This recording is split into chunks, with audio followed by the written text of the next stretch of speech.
ही शक हो चुका था कि मानसी अब अमन को अपने साथ ले जाने के लिए कहेगी और ये सब देखकर सक्षम की नजरें अचानक से भयानक हो गईं। सक्षम ने मन ही मन कहा, अगर इस लड़की ने अमन को साथ ले जाने के लिए कहा तो मैं इसे अभी के अभी गोली से मार दूंगा। सक्षम ने ये मन ही मन कहा था कि तभी मानसी बोली, मुझे नहीं पता कि किसको साथ ले जाना सही रहेगा। तुम खुद ही बताओ कि मैं किसको अपने साथ लेकर जाऊं। जैसे ही सक्षम ने मानसी की बात सुनी तो उसका गुस्सा एकदम से हल्का हो गया जो उसकी आंखों में अभी तक नजर आ रहा था। सक्षम ने उन सब बॉडीगार्ड्स को एक नजर देखा और उनमें से एक बॉडीगार्ड जिसका नाम मान था उसको आगे बुलाया। फिर सक्षम ने मानसी की तरफ देखते हुए कहा, ये तुम्हारे साथ जाएगा। मानसी ने अपनी गर्दन हाँ में हिला दी क्योंकि उसके पास इसके अलावा कोई और ऑप्शन नहीं था। उसके बाद सक्षम अपने ऑफिस के लिए और मानसी अपने कॉलेज के लिए निकल गई और वहीं अमन शुक्र मना रहा था कि आज उसकी जान बच गई है, क्योंकि आज जिस तरह से सक्षम उसको देख रहा था उसको ऐसा महसूस हो रहा था कि आज उसका बचना मुमकिन नहीं था। कुछ देर बाद मानसी कॉलेज पहुंची और कार से बाहर आई। उसको जब आसपास खड़े हुए कॉलेज के स्टूडेंट्स ने इतनी महंगी कार से उतरते हुए देखा तो उसके बारे में चुगली करते हुए कहा, देखो जरा कैसे महारानी इतनी महंगी कार से उतर रही है। मुझे तो ये पहले से ही कुछ ठीक नहीं लगती थी। फिर एक और स्टूडेंट ने कहा, हाँ और मुझे लगता है कि इसने कोई अमीर बुढ़ा फंसाया है। एक दूसरे ग्रुप में 3 लड़कियां वहीं पास में खड़ी हुई थी। उनमें से एक ने कहा, मानसी की तो किस्मत खुल गई है, यही तो फायदा होता है सुंदर दिखने का। उस लड़की की बात सुनकर दूसरी बोली, हाँ यार तुम सही कह रही हो, लेकिन ऐसे ऐश्वर्य और आराम का भी क्या फायदा जिसमें आपको एक बुढ़े के साथ अपनी पूरी जिंदगी गुजारनी पड़े। हाँ उसकी बात का जवाब देते हुए उनकी तीसरी सहेली ने कहा, अरे तुम क्या जानो इन लड़कियों के दिमाग की बात। उसने अमीर बुढ़ा इसलिए फंसाया है क्योंकि वो जल्द ही मर जाएगा और फिर वो अकेली उसकी दौलत की मालकिन होगी। लगती तो काफी शरीफ थी लेकिन आजकल किसी का पता नहीं चलता कि कौन कब लालच में आ जाए। वो सब मानसी के बारे में अनाप शनाप बातें किए जा रही थी। वहीं कुछ दूरी पर खड़ी तनु और स्नेहा भी ये सब बातें सुन रही थी। उन्हें काफी बुरा लग रहा था। स्नेहा तो उन लड़कियों का मुंह तोड़ने के लिए जाने ही वाली थी कि तनु ने उसका हाथ पकड़ लिया और कहा, स्नेहा तुम ये क्या करने जा रही हो? तुम किस किस का मुंह पकड़ोगी? हमें ये बात अच्छे से पता है कि मानसी ऐसी नहीं है, इसलिए हमें उन सब बातों को इग्नोर करना चाहिए। मानसी खुद ही कार से उतर गई। उसके कार से उतरते ही बॉडीगार्ड मान भी जल्दी से कार से उतरा। उसने मानसी से बड़े पोलाइट होकर कहा, मैडम आपको ये काम खुद नहीं करना है, मैं आपके लिए दरवाजा खोलूंगा। अगर सक्षम सर को ये पता चल गया कि आपने खुद से दरवाजा खोला तो वो मेरी जान ही ले लेंगे। मान ने ये बात सर झुका कर कही थी और मानसी को ये सुनकर बहुत हैरानी हो रही थी। मानसी ने मन ही मन सोचा, क्या वो इतना खूंखार है? और फिर मानसी ने मान से कहा, देखो मैं अपना काम खुद कर सकती हूँ, ये मुझे बिल्कुल पसंद नहीं कि मेरा काम कोई और करे जब तक मैं खुद न कहूँ। और सबसे बड़ी बात है तुम कॉलेज में मेरे साथ साथ नहीं आओगे, तुम यहीं कार में मेरा इंतजार करना। मानसी की बात सुनने के बाद मान का चेहरा गहरा गया। उसने मानसी की बात को तुरंत मना करते हुए कहा, नहीं मैडम मैं ऐसा नहीं कर सकता, मुझे सर के ऑर्डर मानने होंगे और जहाँ भी आप जाएंगी वहाँ मैं आपके साथ जाऊंगा आपका ध्यान रखने के लिए। अगर आपको एक खरोंच भी आ गई तो सक्षम सर पूरी दुनिया को नष्ट कर देंगे। मान की ऐसी बातें सुनकर मानसी का मन हो रहा था कि वो उसका सर कार पर पटक पटक कर मार दे। मानसी को समझ नहीं आ रहा था कि वो इस बेवकूफ को कैसे समझाए कि सक्षम उससे इतना भी प्यार नहीं करता कि वो उसके लिए पूरी दुनिया नष्ट कर दे। गुस्से से उबलते हुए मानसी ने मान को देख कर कहा, पीछे पीछे आए तो मैं खुद ही अपने आप को मार दूंगी और फिर सारा इल्जाम तुम्हारे ऊपर डाल दूंगी। वैसे तो नहीं पता लेकिन इस तरह से तुम सक्षम के हाथों जरूर मारे जाओगे। मानसी ने कहा तो मान का चेहरा और भी ज्यादा गहरा गया। उसकी आईब्रोज आपस में जुड़ गईं। उसके सामने कुआं और पीछे खाई थी। मान को समझ में नहीं आ रहा था कि वो क्या करे। उसने दोबारा से मानसी की बात का जवाब देते हुए कहा, ठीक है मैं आपसे दूर रहूंगा लेकिन मैं आपको दूर से ही ऑब्जर्व करूंगा और आप मेरी नजरों के सामने रहेंगी। मानसी मान के साथ लड़ाई करके थक चुकी थी इसलिए उसने हार मानते हुए कहा, ठीक है लेकिन दूर से ही। इतना कहकर मानसी वहाँ से तनु और स्नेहा के पास आ गई। पहले वहाँ पर खड़े लोगों ने मानसी को कार से उतरते हुए देखा था लेकिन जैसे ही उस कार से काले कपड़े पहने हुए एक हैंडसम लड़का बाहर आया तो सब उसे देखकर हैरान हो गए। मानसी की पीठ पीछे फिर से बातें शुरू हो गयी। एक लड़की बोली, देखो जरा क्या ये लड़का मानसी का बॉडीगार्ड है या बॉयफ्रेंड? तो दूसरी लड़की ने कहा, नहीं बॉयफ्रेंड तो नहीं हो सकता क्योंकि बॉयफ्रेंड होता तो ड्राइवर के साथ नहीं पीछे बैठा हुआ होता मानसी के साथ। ये डेफिनेटली उसका बॉडीगार्ड है। तो पहली लड़की बोली, वाह यार इसका बॉडीगार्ड तो कितना ज्यादा सुंदर है। मुझे तो ऐसा लगता है कि मानसी इसके साथ ही फंसी हुई है, वो बस नाम के लिए उस बुढ़े के साथ है। यहाँ फिर से उनकी बातें दोबारा से शुरू हो चुकी थीं और वहीं स्नेहा और तनु का भी यही हाल था। वो भी मान को देखकर काफी ज्यादा हैरान थी, क्योंकि वो था ही इतना ज्यादा हैंडसम। जैसे ही मानसी उन दोनों के पास पहुंची तो स्नेहा ने हैरानी के साथ कहा, यार मानसी, तुम्हारे साथ जो बॉडीगार्ड आया है वो तो काफी ज्यादा हैंडसम है। तुम तो काफी ज्यादा लकी लगती हो जो तुम्हें इतने हैंडसम बॉडीगार्ड फॉलो कर रहे हैं। लेकिन तनु को उस बॉडीगार्ड से ज्यादा फर्क नहीं पड़ रहा था। उसको बस ये लगा कि वो काफी ज्यादा हैंडसम है। उसके बाद उसने मान के ऊपर कोई ध्यान नहीं दिया और मानसी की तरफ देखकर बोली, यार मानसी, वो सब तो ठीक है, लेकिन तुम्हारे बारे में कॉलेज में सब तरफ अजीब अजीब बातें हो रही हैं। तनु की बात सुनकर स्नेहा भी मान को भूल गई और तनु की बात का जवाब देते हुए बोली, हाँ मानसी, देखो जरा ये सब तुम्हें कैसे देख रहे हैं, मेरा ऐसा मन कर रहा है इनका मुंह तोड़ दूं। स्नेहा ने चिढ़ते हुए कहा था तो मानसी ने उसकी बात का जवाब देते हुए कहा, अरे कोई बात नहीं, मुझे इन सबसे कोई फर्क नहीं पड़ता, मुझे सिर्फ तुम दोनों से मतलब है, बाकी सब भाड़ में जाएं, जिसको जो सोचना है वो सोचे। वैसे भी इनके सोचने से क्या ही होता है, मुझे बस अपनी स्टडीज पर फोकस करना है, हमारे फाइनल के एग्जाम्स भी बस आने ही वाले हैं। तनु और स्नेहा ने भी मानसी की बात पर गर्दन हिलाते हुए कहा, हाँ ये भी तुम सही कह रही हो। और उसके बाद वो तीनों कॉलेज के अंदर चली गई। स्नेहा और तनु की पहली क्लास मानसी से अलग थी, इसलिए वो दोनों अपनी अपनी क्लास में और मानसी अपनी क्लास में चली गई। जैसे ही मानसी अंदर अपने क्लासरूम में एंटर हुई तो उसने यश को वहाँ बैठे हुए देखा। यश का चेहरा मुरझाया हुआ था और वो मानसी को ही घूर घूर कर देख रहा था, लेकिन मानसी ने उसे पूरी तरह से इग्नोर किया और अपने लिए एक जगह ढूंढकर वहाँ बैठ गई। क्लास खत्म होने के बाद मानसी को डर था कि यश उसके पास आएगा, इसलिए वो जल्दी ही क्लास से निकल गई।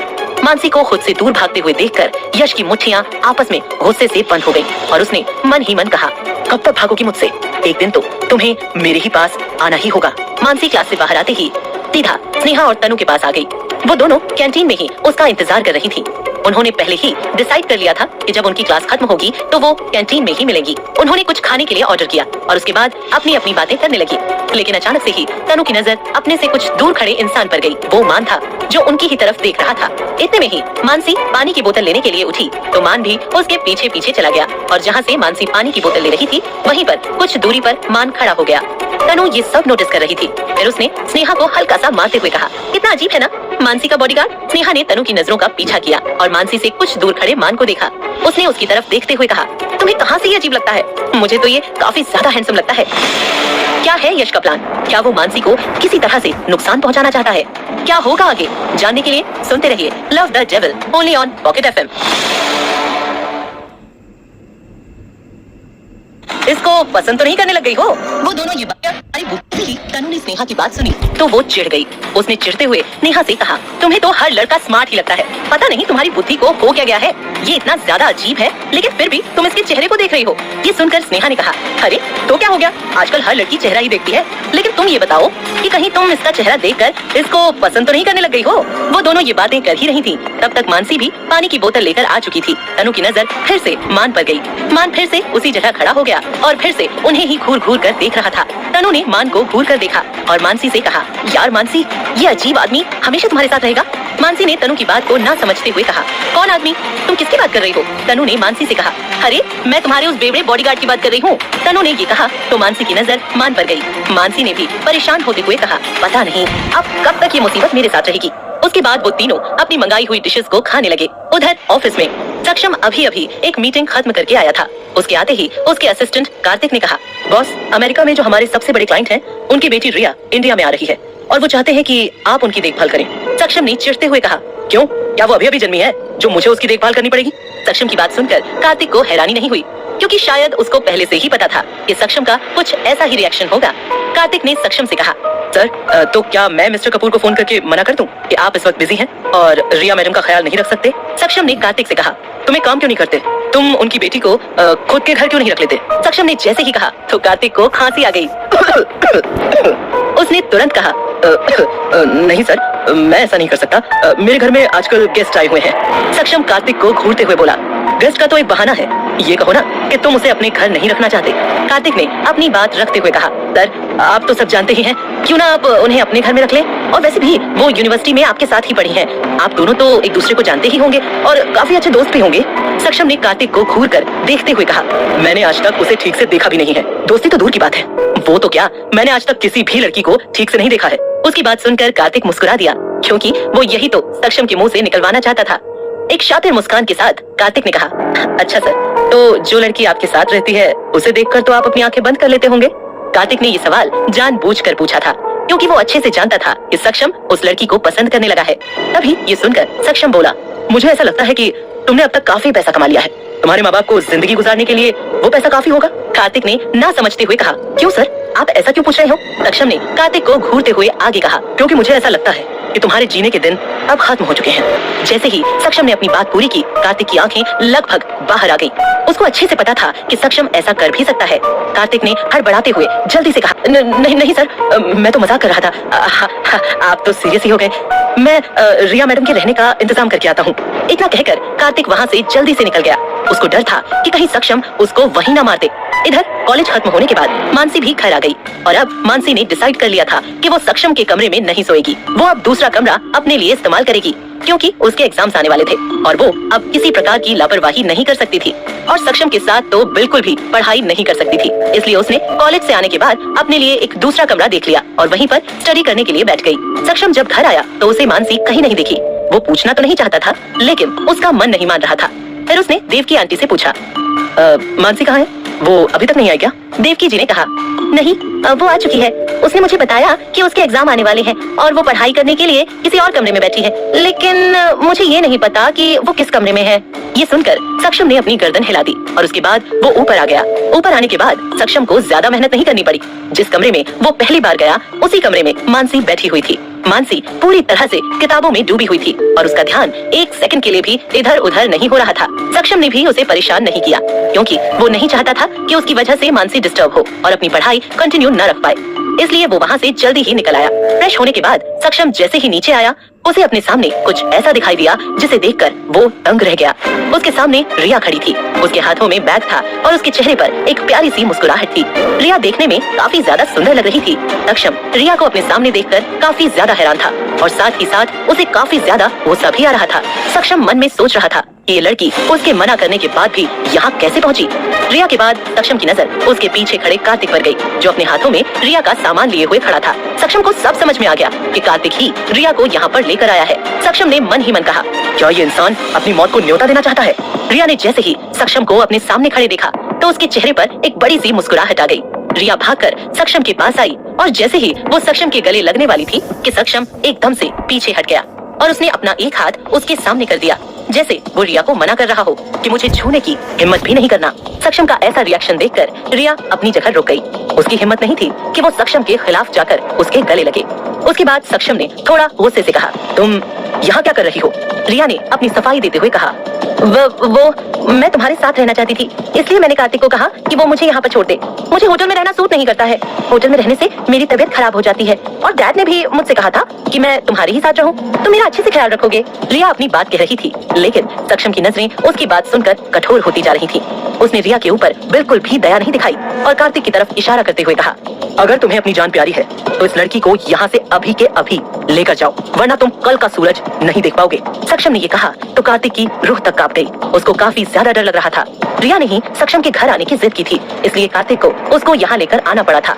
वो रिया को लेकर यहाँ आना तो नहीं चाहता था लेकिन वो भी मजबूर था। वो और करता भी क्या सक्षम रिया को अपने घर में रहने देगा या वो कार्तिक को देगा उसकी गलती की सजा? क्या होगा आगे जानने के लिए सुनते रहिए love the devil only on pocket FM.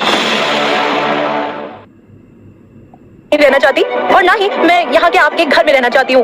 अगर मुझे अकेले ही रहना था तो मुझे यहाँ पर भेजा ही क्यों? जैसे ही मिस्टर कपूर ने रिया की बात, कार्तिक रिया के पास आकर खड़ा हो गया और उसने रिया से सर झुकाकर कहा, मैडम मैं आपके लिए शहर का सबसे बड़ा होटल बुक करता हूँ। अगर आप यहाँ के अपने घर में रहना चाहती हैं तो भी आप मुझे बता सकती हैं, मैं आपको वहाँ पर लेकर चलता हूँ। आपको जैसा ठीक लगे बोल दीजिए, मैं आपके लिए वैसा ही कर दूंगा। रिया काफी ज्यादा चिढ़ गई थी। उसने कार्तिक की बात पर बिल्कुल भी ध्यान नहीं दिया। रिया ने सीधा अपना फोन निकाला और अपने पापा को कॉल कर दिया। कुछ ही रिंग के बाद रिया के पापा ने कॉल को उठा लिया।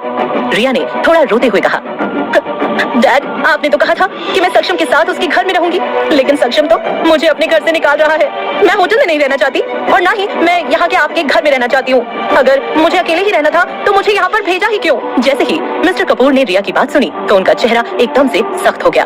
उन्होंने थोड़ा गुस्से से कहा, सक्षम तुम्हें अपने घर से निकाल रहा है? ये तुम क्या कह रही हो? वो ऐसा कर भी कैसे सकता है? तुम मुझसे मेरी बात करवाओ। जैसे ही रिया ने अपने पापा की बात सुनी उसने सक्षम की तरफ देखकर कहा, डैडी तुमसे बात करना चाहते हैं। ये सुनकर सक्षम की आंखें छोटी हो गईं। उसने ना चाहते हुए भी रिया का फोन पकड़ लिया और अपने कान में लगाकर बोला, बोलिए। दूसरी ओर से मिस्टर कपूर बोले, सक्षम, मैंने अपनी बेटी को तुम्हारे भरोसे इंडिया भेजा है। तुम्हें पता है ना कि मेरे वहाँ पर कितने दुश्मन हैं? इसीलिए तो मैं अमेरिका शिफ्ट हुआ था। लेकिन रिया कुछ दिनों से इंडिया जाने की जिद कर रही थी, इसलिए मैंने उसे तुम्हारे भरोसे वहाँ पर भेजा है। मुझे पता है कि तुम मेरी बेटी को कुछ नहीं होने दोगे। मैं तुम्हें अपने बेटे से भी बढ़कर मानता हूँ, इसलिए मैं चाहता हूँ कि जब तक वो वहाँ पर है तुम उसका ख्याल रखो। मुझे तुम पर पूरा विश्वास है। ये कहकर मिस्टर कपूर ने फोन काट दिया। सक्षम ने अपने मुंह से एक शब्द नहीं कहा था। फोन कटने के बाद सक्षम ने फोन रिया को दिया और कार्तिक की तरफ देखकर कहा, इसको यहीं रहने दो। उसके बाद सक्षम अपने रूम में चला गया। सक्षम को काफी गुस्सा आ रहा था, लेकिन वो कुछ कर भी नहीं सकता था क्योंकि मिस्टर कपूर के साथ सक्षम के काफी अच्छे रिलेशंस थे। मिस्टर कपूर अमेरिका के नामी हस्तियों में से एक थे। उन्होंने अमेरिका में सक्षम के बिजनेस को खड़ा करने के लिए काफी मदद की थी, इसलिए सक्षम उन्हें मना नहीं कर पाया। और वहीं रिया इस बात से खुश थी कि वो सक्षम के साथ रहेगी। उसकी खुशी का तो कोई ठिकाना ही नहीं था। कार्तिक ने रिया के लिए सक्षम के घर में ही एक कमरा अरेंज किया और उसका सारा सामान कमरे में सेट करवा दिया। रिया आराम से अपने कमरे में बैठी हुई आराम कर रही थी। वहीं मानसी को बिल्कुल भी ये भनक नहीं थी कि वहाँ पर एक और लड़की आ गई है, और ना ही रिया को इस चीज का कोई आइडिया था कि उसके अलावा भी सक्षम के घर में एक लड़की है। रिया पहले से ही सक्षम को काफी ज्यादा पसंद करती थी। जब वो दोनों एक साथ यूनिवर्सिटी में पढ़ते थे, सक्षम उसे तब से पसंद था, लेकिन सक्षम को देखकर उसे डर लगता था, इसलिए वो कभी सक्षम से अपने दिल की बात नहीं कह पाई। कुछ दिनों से रिया के पापा ये जिद कर रहे थे कि वो इंडिया जाए और वहाँ के कल्चर को सीखे, लेकिन वो इंडिया नहीं आना चाहती थी। पर जैसे ही उसके पापा ने ये बात कही थी कि सक्षम उसका ख्याल रखेगा, तो वो काफी ज्यादा खुश हो गई थी। रिया के लिए इससे अच्छी बात कोई और हो ही नहीं सकती थी कि सक्षम और वो एक साथ एक ही घर में रहेंगे। रिया के पापा भी यही चाहते थे कि सक्षम और रिया नजदीक आ जाएं, क्योंकि उसके पापा भी सक्षम को काफी ज्यादा पसंद करते थे और वो चाहते थे कि सक्षम ही उनका दामाद बने। उन्हें किसी और लड़के में वो क्वालिटी नहीं दिखती थी जो सक्षम में थी। रिया के पापा ने रिया को पहले से ही ये समझाकर इंडिया भेजा था कि सक्षम काफी ज्यादा खड़ूस है और वो लड़कियों से दूर रहना पसंद करता है, इसलिए उसे अपना एक एक कदम फूंक फूंक कर रखना होगा। उसे ऐसा कुछ नहीं करना होगा जो सक्षम को पसंद ना आए, क्योंकि फिर सक्षम किसी की भी नहीं सुनता था। प्रिया धीरे धीरे सक्षम के दिल में अपनी जगह बनाना चाहती थी। रात को डिनर के वक्त मानसी ने अपने लिए डिनर रूम में ही मंगा लिया, क्योंकि वो नीचे जाने में अपना टाइम वेस्ट नहीं करना चाहती थी और वो पूरी तरह से अपनी किताबों में घुसी हुई थी। और ये देखकर देव की आंटी ने भी उसे परेशान नहीं किया और उसका डिनर ऊपर ही उसके रूम में भिजवा दिया। जब सक्षम डिनर करने नीचे आया तो उस वक्त उसने मानसी के बारे में पूछा, तो देव की आंटी ने भी उसे बता दिया कि उसने डिनर कर लिया है। वैसे तो सक्षम इस बात से खुश था कि मानसी अपनी स्टडीज को लेकर इतनी ज्यादा सीरियस है, लेकिन कहीं न कहीं उसे ये बात भी खल रही थी कि मानसी डिनर करने तक नीचे नहीं आई। लेकिन सक्षम इसमें कर भी कुछ नहीं सकता था। सक्षम ने फिर इसके बारे में ज्यादा नहीं सोचा और अपना डिनर करने लगा। तभी सक्षम को सीढ़ियों से किसी के नीचे आने की आवाज आई। सक्षम ने सोचा कि मानसी होगी। सक्षम ने उत्सुकता से अपनी नजर घुमाकर देखा, लेकिन वो मानसी नहीं, रिया थी। रिया अपने हाथों में अपने खाने की प्लेट लेकर नीचे आ रही थी। रिया ने सक्षम के बगल वाली चेयर पर बैठते हुए कहा, वो मैं हमेशा ही डाइनिंग टेबल पर खाना खाती हूँ। इतना कहकर रिया अपना खाना खाने लगी। सक्षम ने उसका खाना उसके रूम में ही पहुंचाने के लिए कहा था, क्योंकि उसको अपने घर में किसी और की मौजूदगी कुछ खास पसंद नहीं थी। सक्षम ने रिया की बात सुनकर कुछ नहीं कहा और वो अपना खाना छोड़कर अपने रूम में चला गया। सक्षम को इस तरह जाते देखकर रिया को गुस्सा आ गया और सक्षम के जाते ही रिया ने जमीन पर अपनी प्लेट फेंक दी, क्योंकि उसको काफी ज्यादा गुस्सा आ रहा था। वो सक्षम के साथ डिनर करने के लिए नीचे आई थी और वो वहीं उसे छोड़कर चला गया था। सक्षम सीधा अपने रूम के बाथरूम में शावर लेने चला गया। लगभग 1 घंटे बाद वो नहाकर बाहर निकला तो उसने अपने सामने रिया को देखा। रिया एक शॉर्ट ड्रेस में उसके सामने खड़ी हुई थी। उसने एक रिवीलिंग नाइट ड्रेस पहनी हुई थी। वो ड्रेस इतनी ज्यादा रिवीलिंग थी कि उसका लगभग सब कुछ दिखाई दे रहा था। रिया काफी ज्यादा हॉट दिखने की कोशिश कर रही थी, लेकिन जब उसने सक्षम को देखा तो वो कुछ देर के लिए अपने आप को भूल ही गई। सक्षम शर्टलेस था और उसके एब्स इतने अच्छे थे कि रिया उसे देखकर दूसरी ही दुनिया में पहुंच गई। दूसरी तरफ मानसी भी अपने रूम से अभी अभी अपने लिए पानी लेने बाहर आई थी। अब ये देखना दिलचस्प होगा कि रिया और सक्षम को इस तरह देखकर मानसी का रिएक्शन क्या होगा आगे जानने के लिए सुनते रहिए love the devil only on pocket FM. लेकर आया है, जबकि इसको पता है कि